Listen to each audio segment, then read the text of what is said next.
बागात में हर जगह नजर आती लाल लाल स्ट्रॉबेरी, जिसे बच्चे और क्या बड़े सभी उतारने की कोशिश में मगन हैं। कहीं स्ट्रॉबेरी के पौधे की काट छांट हो रही है, तो कहीं इस खट्टे मीठे फल को टोकरियों में सजाया जा रहा है, ताकि शहरी इस मौसमी फल से खूब लुत्फ अंदोज हो सकें।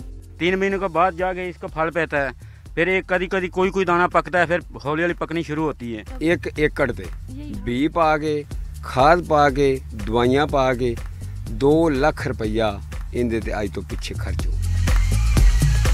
3 महीने में पकने वाली स्ट्रॉबेरी की मार्केट में मांग भी अरूज पर है, जिसके दाम महंगे होने के बाइस बागात के मालकान की 5 उंगलियां भी घी में हैं। जो अच्छा माल है वो तकरीबन 250-300 रुपये किलो है मंडी में उसका रेट, और जो कमज़ोर माल है उसका रेट तकरीबन 150-200 रुपये रेट है। हाजमेदार होने के बाइस स्ट्रॉबेरी न सिर्फ सेहत के लिए मुफीद है, जायके में भी इसका कोई सानी नहीं। कैमरामैन फारूक अहमद के साथ किंजा मलिक, डॉन न्यूज़, लाहौर।